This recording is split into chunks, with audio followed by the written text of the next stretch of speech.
का जो अपना लेक्चर होने वाला है, वैसे तो अपन ने पिछले लेक्चर में चैप्टर की जो थ्योरी थी वो कंप्लीट कर दी थी। तो मैंने आपसे वादा किया था कि जो अगला लेक्चर होगा उसमें अपन पूरा चैप्टर कवर करेंगे, उसके जो मोस्ट इंपॉर्टेंट टॉपिक है जहाँ से क्वेश्चंस बनते हैं थ्योरेटिकली उनकी बात करेंगे।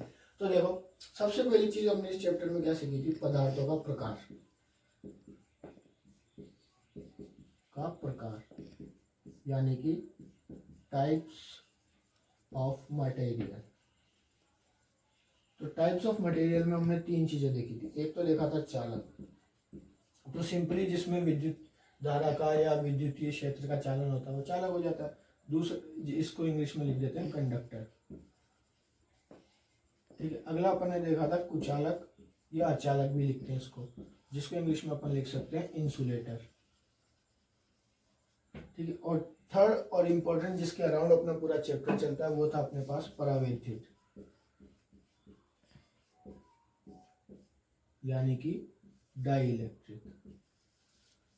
अब डाइलेक्ट्रिक में क्या होता है, ये थोड़ा स्पेशल है, इसीलिए इसी के अराउंड अपना चैप्टर चलता था। इसमें क्या होता है, बेसिकली इनका नेचर तो होता है कुचालक इंसुलेटर की तरह, लेकिन इन पे in presence of electric field, ठीक है, विद्युत क्षेत्र की उपस्थिति को ये प्रदर्शित करते हैं। मतलब अगर इनको ऐसी जगह रखा जाए जहाँ विद्युत क्षेत्र है तो इनमें कुछ परिवर्तन आएंगे, जिससे आप ये जान सकते हो कि उस जिस जगह पे इनको रखा गया है वहाँ कौन है, विद्युत क्षेत्र है। अगर इलेक्ट्रिक फील्ड की प्रेजेंस में इनको पुट करोगे तो ये कुछ ऐसे चेंजेस दिखाएंगे या कुछ ऐसे इंडिकेशन दिखाएंगे ताकि आपको पता चल जाएगा कि जिस एरिया में आपने इसको पुट किया वहाँ पर क्या है, इलेक्ट्रिक फील्ड है। ठीक है। तो ये बात थी अपनी स्टार्टिंग की जो अपन ने बात की थी। उसके बाद एक चीज मैंने आपको बताई थी जहाँ से 1 नंबर का क्वेश्चन आता रहता है, परावैद्युत सामर्थ्य,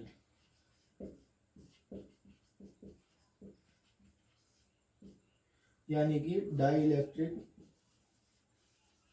स्ट्रेंथ। ये क्या होती है कि जैसे आप कोई भी मीडियम लो, ठीक है, तो वो मीडियम जो होता है वो एक नियत मान के विभव को या एक नियत मान के विद्युत क्षेत्र को, इलेक्ट्रिक फील्ड को ही कैप्चर कर सकता है। उसके बाद क्या होगा, जैसे आप फिक्स वैल्यू होती है, ठीक है, जिसे उस माध्यम का क्या कहते हैं, परावैद्युत सामर्थ्य, डाइलेक्ट्रिक स्ट्रेंथ। अगर उससे ज्यादा इलेक्ट्रिक फील्ड आप अप्लाई करोगे तो फिर क्या होगा, चार्ज लीकेज होने लग जाएगा, आवेश का लीकेज हो जाएगा, जिससे वो, जैसे मान लो हवा की बात करते हैं अपन, वायु की, यानी कि एयर।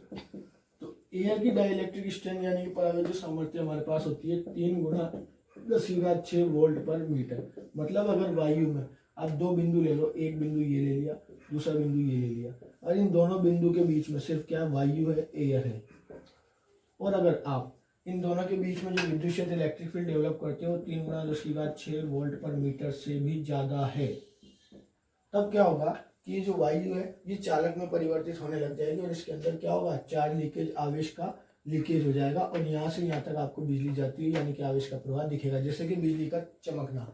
तो जब बिजली चमकती है तब बादलों में या ऊपर आकाश में जो विद्युत क्षेत्र होता है वो किससे ज्यादा होता है, वायु की परावैद्युत सामर्थ्य, डाइलेक्ट्रिक स्ट्रेंथ, जो कि कितनी है, 3 गुना 10⁻6 वोल्ट पर मीटर। ये डिजिट और इसकी डेफिनेशन आपको याद रखनी है कि मैक्सिममली यहाँ से 1 नंबर का क्वेश्चन आता रहता है। ठीक है, अब आगे देखते हैं।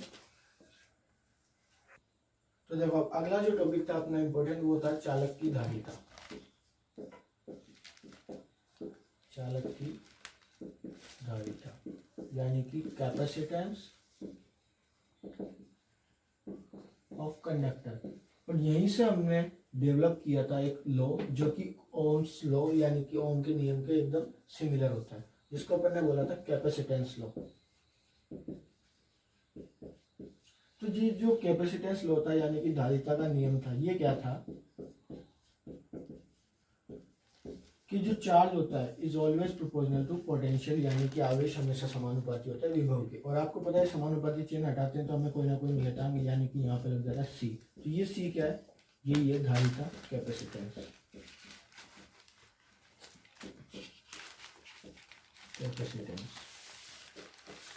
ठीक है।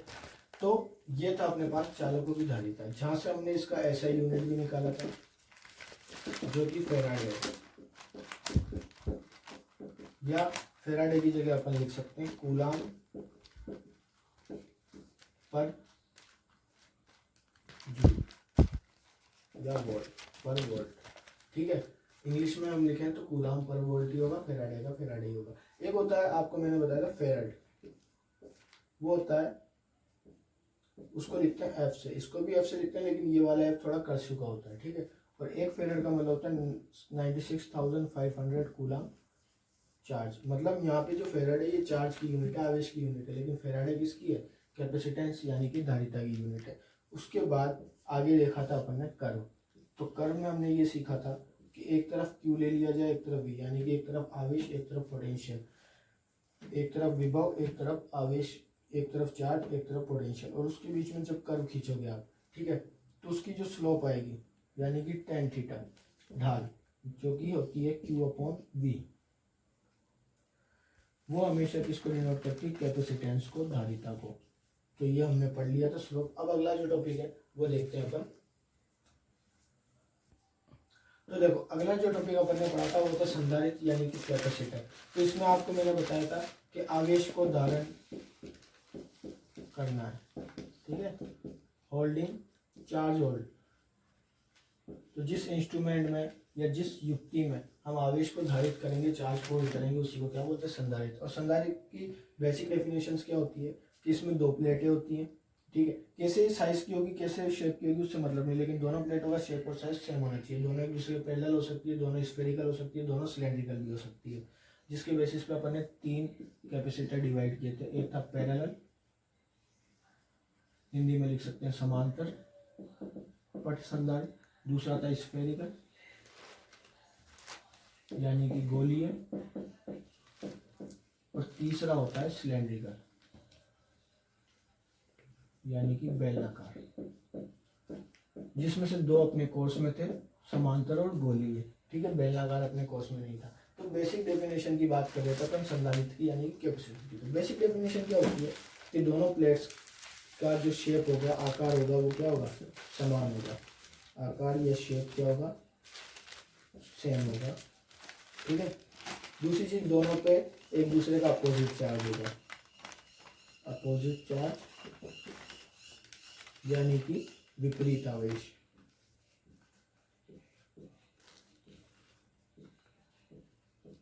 विपरीत आवेश। तीसरी चीज क्या थी, तीसरी चीज थी कि जो आवेश यानी कि जो चार्ज होगा उसका वैल्यू भी क्या होगा, इक्वल होगा, ठीक है, इक्वल मैग्नीट्यूड ऑफ चार्ज, आवेश की समान मात्रा, समान मात्रा, ठीक है। ये 3 पॉइंट अगर कोई फिल करता है तो उसको अपन क्या बोलते हैं, संधारित्र यानी कि कैपेसिटर। और ये इसका सिद्धांत होता है, ठीक है, ये इसका लॉ होता है, ये इसकी डेफिनेशन होती है। आगे अपन ने पढ़ा था capacitance of capacitor, of capacitor या संधारित्र की धारिता। यहाँ पर अपन संधारित्र की धारिता किसकी बात कर रहे हैं, वो है पैरेलल यानी कि समांतर, क्योंकि सबसे पहले अपन ने ये पढ़ा था समांतर पर संधारित्र, जिसकी धारिता अपन ने निकाली C=AF(sin0/d). यहाँ पर किस चीज़ का क्या मतलब है वो मैं आपको बता देता हूँ। जैसे C है तो C होता है कैपेसिटेंस यानी कि धारिता। ए क्या होता है, ये जो प्लेट्स आप काम में ले रहे हो इनका अनुप्रस्थ काट यानी कि क्रॉस सेक्शन एरिया, ठीक है। डी क्या होता है, इन दोनों के बीच का डिस्टेंस। और एप्सिलॉन नॉट क्या है, तो एप्सिलॉन नॉट होता है इलेक्ट्रिक परमेबिलिटी ऑफ एयर यानी कि वायु की विद्युतशीलता, मतलब वायु कितनी आसानी से विद्युत को निकाल सकती है, ठीक है। तो यहाँ पर वायु भरी इसलिए एप्सिलॉन नॉट काम में लेते हैं। अगर पूरी तरीके से कोई माध्यम है, ठीक है, मीडियम प्रेजेंट, माध्यम की उपस्थिति, और उपस्थिति ऐसी कि दोनों प्लेटों के बीच में पूरी तरीके से आ रहा है, जिसका डाइलेक्ट्रिक कांस्टेंट यानी कि पराविद्युतांक कितना, एप्सिलॉन आर। तो यहाँ पर सीधा सीधा C बराबर हो जाता है एप्सिलॉन आर अपॉन डी, ठीक है। आगे अपन ने बात की थी कि अगर अलग अलग मीडियम काम मिले या अलग अलग मोटाई के मीडियम काम मिले तो कैसे करना होता है, तो उसका मैंने आपको शॉर्टकट बताया था, तो उसको बात करते हैं। तो देखो अगला जो टॉपिक था उसमें अपन ने क्या किया था कि अलग अलग मोटाई के, जैसे ये T1 मोटाई ले ली, ठीक है, विड्थ मोटाई को विड्थ बोलते हैं इंग्लिश में, ये T2 ले ली, ये T3 ले ली, और ऐसी हमने कहाँ तक ले ली, Tn तक ले ली, ठीक है। मतलब n का मतलब हो गया कितनी भी ले सकते हैं। और इन सभी पट्टिकाओं का मीडियम इन सब का माध्यम क्या अलग अलग है, तो अलग अलग माध्यम है तो अलग अलग क्या होगा, परावैद्युता होगा, डाइलेक्ट्रिक कांस्टेंट होगा। जैसे इसका एप्सिलॉन R1 हो गया, एप्सिलॉन R2, एप्सिलॉन R3 और इसका हो गया एप्सिलॉन R। ठीक है, डिस्टेंस कितनी दे रखी है दोनों प्लेट के बीच की D, क्रॉस सेक्शन एरिया यानी कि अनुप्रस्थ काट क्षेत्र कितना A। तो अब इस कंडीशन में जो कैपेसिटेंस यानी कि धारिता होती है उसका फॉर्मूला सीधा सीधा अपने पास क्या हो जाता है कि A upon T1 upon epsilon R1 plus T2 upon epsilon R2 plus T3 upon epsilon R3 plus T। ठीक है, तो जितने ज्यादा पट्टी का काम मिलोगे उनकी मोटाई बटा उनका डाइलेक्ट्रिक कांस्टेंट यानी कि परावैद्युता, और सबसे ऊपर आ जाएगा अपने पास एप्सिलॉन नॉट यानी कि वायु का।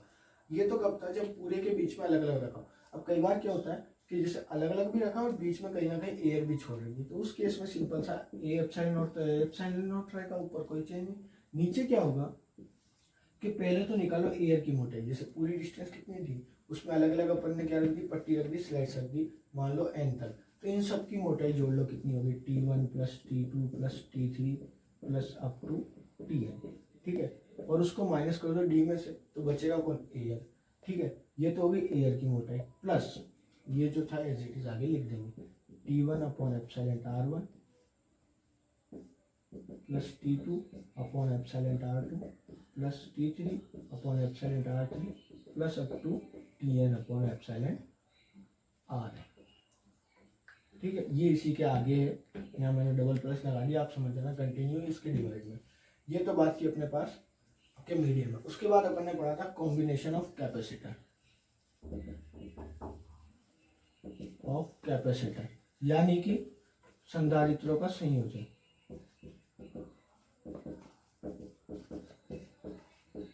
तो संयोजन मैंने आपको बताया था 2 प्रकार का होता है। ठीक है, जैसे अगर एक हो जाता है श्रेणी क्रम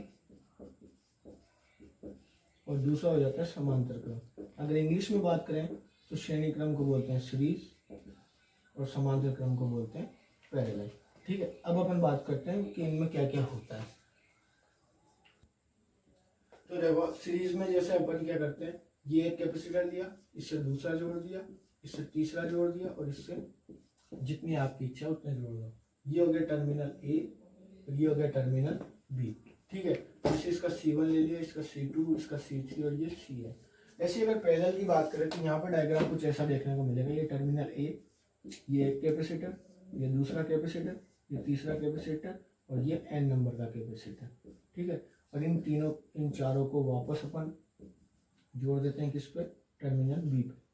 ये हो गया C1, C2, C3, Cn। ठीक है, तो अगर डेफिनेशन पूछी जाए तो क्या होगी, देखो डायग्राम को देख के बनानी है हमें कि जब 2 कैपेसिटर के एक एक सिरे आपस में जुड़े तब तो श्रेणी क्रम, और जब 2 कैपेसिटर के दोनों सिरे आपस में जुड़े हो तब समांतर क्रम। इंग्लिश की बात करें तो when only one end of 2 capacitor is connected with each other, when only one end of 2 capacitor is connected with each other, then this is known as series. और अगर when both the end of 2 capacitor is connected with each other then parallel। ठीक है, तो one and connection,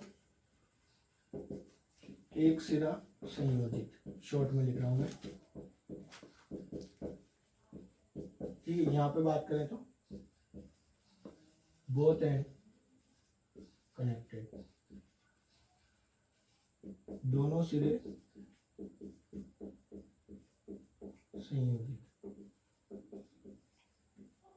ठीक है, आगे बात करते हैं। तो देखो जो सीरीज कॉम्बिनेशन होता है, श्रेणी क्रम होता है, उसमें आवेश की मात्रा समान रहती है, मतलब इसके अंदर भी Q आवेश जाएगा, इसके अंदर भी Q, इसके अंदर भी Q, इसके अंदर भी Q। ठीक है, तो चार्ज रिमेन सेम,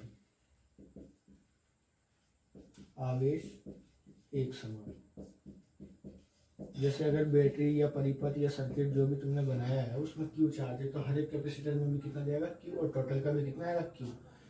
वैसे यहाँ पर क्या होता है, चार्ज इज डिफरेंट,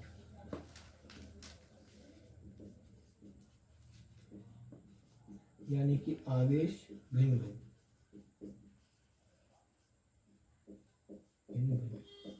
चार्जेस क्या होता है अलग अलग। जैसे अगर पूरे सर्किट का चार्ज मान लो Q है तो यहाँ पर हो जाएगा Q1, यहाँ पर Q2, यहाँ पर Q3 और यहाँ पर Qn। आगे बात करते हैं तो चार्ज के बाद अगली चीज आती है अपने पास पोटेंशियल यानी कि विभव। तो जो विभव होता है पोटेंशियल होता है वो क्या हो जाएगी, डिफरेंट हो जाएगी। पोटेंशियल इज डिफरेंट, भिन्न भिन्न विभव। मतलब अगर जैसे पूरे सर्किट का विभव अपन V ले लें तो इसका हो जाएगा V1, इसका हो जाएगा V2, इसका हो जाएगा V3 और इसका हो जाएगा Vn। लेकिन यहाँ पर क्या होगा कि यहाँ पर पोटेंशियल सेम मिल जाएगी, पोटेंशियल सेम यानी कि विभव एक समान। मतलब अगर पूरे सर्किट का मैं V लूं तो हर एक कैपेसिटर का भी कितना आएगा, V V V और V। इसीलिए इसकी जो डेरिवेशन अपन करते हैं इक्विवेलेंट कैपेसिटर यानी कि तुल्य धारिता निकालने की, उसकी शुरुआत तो होती है यहाँ से, V बराबर V1 plus V2 plus V3 plus up to Vn। जबकि यहाँ पर कौन डिफरेंट है, चार्ज, तो इसकी शुरुआत होती है Q बराबर Q1 plus Q2 plus Q3 plus up to Qn। और यहाँ पर जो इक्विवेलेंट कैपेसिटेंस यानी कि तुल्य धारिता आती है वो आती है 1/C equivalent is equal to 1/C1 plus 1/C2 plus 1/C3 plus 1/Cn। ऐसे यहाँ पर जो आती है वो मैं यहाँ साइड में लिख देता हूँ, C equivalent is equal to C1 plus C2 plus C3 plus up to Cn। मतलब सबको जोड़ते जाना। तो यहाँ पर जो कैपेसिटेंस या धारिता है तुल्य धारिता वो तो क्या हो जाती है, डिक्रीज। C इक्विवेलेंट क्या हो जाती है, डिक्रीज। जबकि यहाँ पर क्या हो जाती है, बढ़ जाती है। तो इसीलिए जब कभी हमें धारिता या कैपेसिटेंस बढ़ानी होती है तो हम पैरेलल कॉम्बिनेशन करते हैं, और अगर कैपेसिटेंस यानी कि धारिता घटानी होती है तो सीरीज कॉम्बिनेशन करते हैं। अब आगे देखते हैं। तो अब देखो ये जो कॉम्बिनेशन वाला था इसका यूज अपन एक जगह लेते हैं मीडियम फिलिंग वाले क्वेश्चंस में। मीडियम फिल, माध्यम भरा होता है तब अपन कॉम्बिनेशन काम में लेते हैं। कैसे लेते हैं, देखो जैसे ये कैपेसिटर दे दिया मैंने आपको, इसके अंदर एक मीडियम भर दिया मैंने एप्सिलॉन R1 का, ठीक है, जिसकी विड्थ ले ली T1। दूसरा मैंने भर दिया एप्सिलॉन R2 का जिसकी विड्थ ले ली T2। और तीसरा मैंने ले लिया एप्सिलॉन R3 का जिसकी विड्थ ले ली T3। अब पूरी डिस्टेंस मैंने आपको दी D और क्रॉस सेक्शन एरिया मैंने आपको दी A। तो आपको क्या करना है, सीधा सीधा जहाँ से मीडियम डिवाइड हो रहा है वहाँ प्लेटें लगाती जानी और इसको अलग अलग कैपेसिटर की तरह यूज में लेना है। जैसे ये हो गया एप्सिलॉन R1 और इसकी डिस्टेंस हो गई T1, ये हो गया एप्सिलॉन R2, इसके बीच की डिस्टेंस हो गई T2, और ये हो गया एप्सिलॉन R3 और इनके बीच की डिस्टेंस हो गई T3, ठीक है। लेकिन सबके क्रॉस सेक्शन एरिया कितने रहेंगे, A। तो जैसे मैं इसको मान लूँ C1, इसको मान लूँ C2, इसको मान लूँ C3, तो ये कौन सा कॉम्बिनेशन है, सीरीज। तो यहाँ पर C1/C इक्विवेलेंट बराबर 1/C1 plus 1/C2 plus 1/C3। आपके पास आंसर आ जाएगा। बात रही C1, C2, C3 का वैल्यू, तो वो कितना होगा, जैसे C1 है तो इसमें पूरी तरीके से मीडियम भरा हुआ है तो हम क्या लिख देंगे, A epsilon not epsilon R1 upon T1। ऐसे C2 बराबर A epsilon not epsilon R2 upon T2, या C3 को लिख देंगे A epsilon not epsilon R3 T3, ठीक है। ये तो बात थी जब जो डिस्टेंस है उसके परपेंडिकुलरली फिल किया जाए या क्रॉस सेक्शन एरिया के अनुरूप यानी कि अनुप्रस्थ क्षेत्र के समांतर रूप से भरे जाए या लंबाई के लंबवत भरे जाए माध्यम, तब कैसे करता है। अगर माध्यम इस तरीके से भरा जाए कि जैसे ये मैंने कैपेसिटर ले लिया आपके लिए, ठीक है, इसके ऊपर तो मैंने भर दिया एप्सिलॉन R1 जिसका क्रॉस सेक्शन एरिया यानी कि अनुप्रस्थ काट कितना दे दिया मैंने आपको A1, और नीचे A2 क्रॉस सेक्शन एरिया यानी कि अनुप्रस्थ काट क्षेत्र में मैंने भर दिया एप्सिलॉन R2। लेकिन दोनों के बीच की डिस्टेंस कितनी रख ली दी। तो आपको ये करना है, जहाँ मीडियम डिवाइड होता है वहीं आपको डिवाइड करना है कैपेसिटर को। तो यहाँ से कैपेसिटर तोड़ दो, तो ये मैंने तोड़ दिया। तो ऊपर तो आ गया क्या, एप्सिलॉन R1 जिसका क्रॉस सेक्शन एरिया कितना है A1, और नीचे कितना आ गया एप्सिलॉन R2 जिसका क्रॉस सेक्शन एरिया कितना है A2। लेकिन अभी भी दोनों के बीच की डिस्टेंस कितनी है, D। तो ये दोनों कौन से कॉम्बिनेशन में आ गए, पैरेलल में। तो यहाँ पर अपने पास C इक्विवेलेंट कितना हो जाएगा, C1 प्लस C2। अब बात रही C1 और C2 की, तो वो कैसे निकालोगे, सिंपल सा। जैसे C1 की बात करूं तो C1, अब उसका क्रॉस सेक्शन एरिया कितना है C1 का, A1, और मीडियम पूरी तरीके से फिल है तो epsilon not epsilon R1 upon D, क्योंकि डिस्टेंस तो डी है। ऐसे C2 की बात करेंगे तो A2 epsilon not epsilon R2 upon D. इस तरीके से आप मीडियम वाले क्वेश्चन भी कॉम्बिनेशन वाली ट्रिक से सोल्व कर सकते हो। अब आगे देखते हैं। तो अगला जो इम्पोर्टेंट टॉपिक था वो था एनर्जी स्टोर्ड इन कैपेसिटर, यानी कि संधारित्र में संचित ऊर्जा, ठीक है, जिसका वैल्यू अपन ने निकाला था E बराबर हाफ क्यू वी, ठीक है। और इसी से अपन ने दो फॉर्मूला बनाए थे। वो कैसे बनाए थे कि अपन को पता है कि Q बराबर कितना होता है CV, तो अपन एक बार यहाँ Q का वैल्यू पुट करते हैं। तो E बराबर कितना हो जाता है हाफ CV इंटू वी, यानी कि हाफ CV स्क्वायर। ऐसे मैं चाहूँ तो यहाँ V का वैल्यू क्या पुट कर सकता हूँ, Q अपॉन C, ठीक है।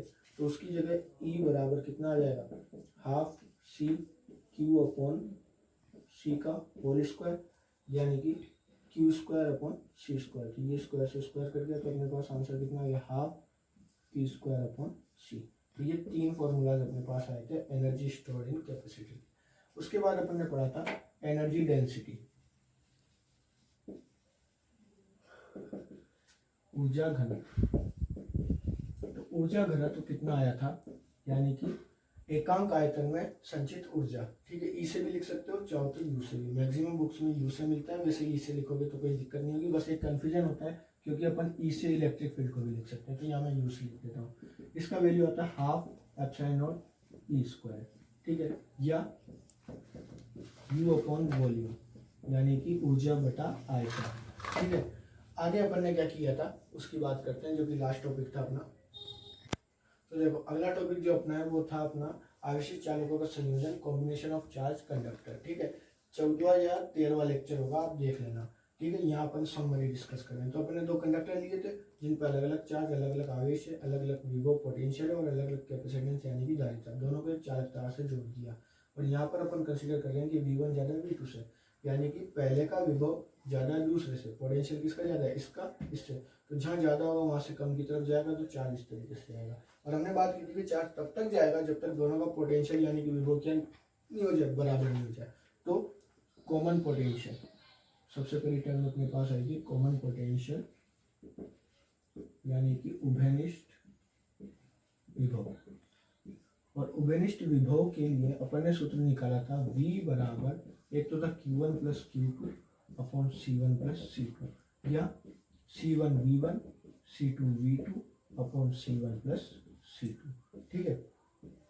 उसके बाद अपने बात किया था कि अगर चार्ज इधर से इधर जा रहा है, आवेश क्या हो रहा है, रूपांतरित हो रहा है, तो नए आवेश आएंगे। जैसे Q1 डैश आएगा तो वो कितना हो जाएगा C1V, और Q2 डैश आएगा तो वो हो जाएगा C2V, ठीक है।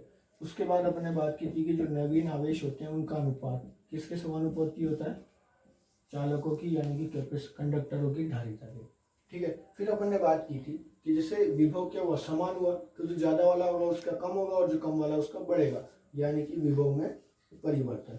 तो परिवर्तन जो होता है वो अपने पास आया था। जैसे पहले वाले में परिवर्तन देखेंगे तो C2 V1 minus V2 upon C1 plus C2।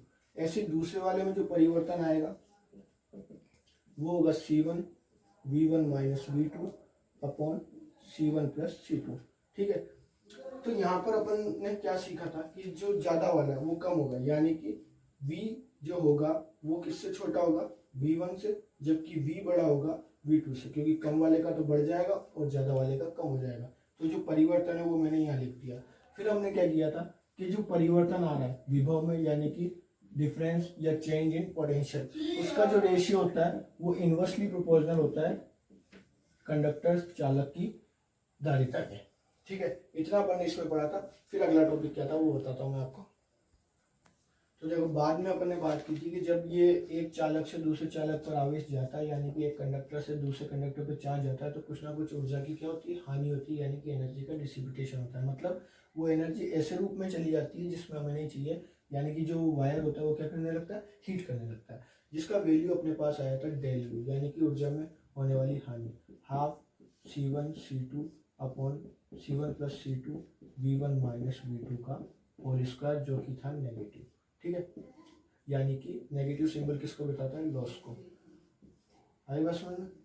तो यहाँ पर अपने पास हानि का वैल्यू ये था। उसके बाद लास्ट टॉपिक अपन ने पढ़ा था स्फेरिकल कंडक्टर, कैपेसिटर, यानी कि गोलीय संधारित्र। ठीक है, जिसमें हमने पहले तो डायग्राम बनाया था कि जैसे ये गोला ले लिया, ठीक है, उसके अंदर एक और गोला रख दिया। जो बाहर वाला गोला था वो कैसा था, नेगेटिवली चार्ज माइनस का, ठीक है, और अंदर वाला कैसा था, प्लस का। जैसे अगर बड़े वाले की अपन धारिता या रेडियस कितनी ले लें, r1, और बाहर वाले की कितनी ले लें, r2, और इस बाहर वाले को हमें क्या करना पड़ेगा, ग्राउंड यानी कि भूषण पर, ताकि इसकी जो बाहर की सतह है इस पर कोई आवेश ना आए। तो देखो दो प्लेट हो गई, विपरीत आवेश समान मिलेगा। तो यहाँ पर जो कैपेसिटेंस आई थी अपने पास वो कितनी आई थी, 4 pi epsilon not r1 into r2 upon r2 minus r1। और अगर इसी को अपन किसी मीडियम से भर देते हैं तो वो आ जाएगी 4 pi epsilon not epsilon r1 r2 upon r2 minus r1। ठीक है, अब ये था अपने पास पूरे चैप्टर का ब्रीफ रिव्यू। ठीक है, अब इस ब्रीफ रिव्यू में ऐसा नहीं है कि जितने भी टॉपिक अपने इस चैप्टर में वो सारे कवर हुए हैं। ठीक है, मैंने इस रिव्यू में सिर्फ वो टॉपिक्स कवर किए हैं जो एग्जाम के दृष्टि से इम्पोर्टेंट है, एग्जाम में आ सकते हैं। ठीक है, या जो मेन टॉपिक्स है सिर्फ उनको कवर किया। कई सारे छोटे मोटे टॉपिक्स हैं जो हमने इस वीडियो में कवर नहीं किए, तो उसके लिए आप चाहो तो पूरा लेक्चर पढ़ सकते हो। अपने 15 लेक्चर डले हुए हैं वीडियो पे, और ज़्यादा से ज़्यादा शेयर करें, लाइक करें, सब्सक्राइब करें। दूसरी चीज़, अपन अब जो न्यूमेरिकल इस चैप्टर के बचे हैं वो मैं आपको बीच बीच में डाल के देता रहूँगा, लेकिन अगली वीडियो से अपन एक नया चैप्टर स्टार्ट करेंगे। तो नए बच्चों को बोले कि वो अभी से क्लास ज्वाइन कर सकते हैं, और आने वाले टाइम में अपन कई लाइव क्लासेस भी करने वाले हैं। तो सब्सक्राइब की संख्या बढ़ाते रहें और ऐसे ही पढ़ते रहें। धन्यवाद।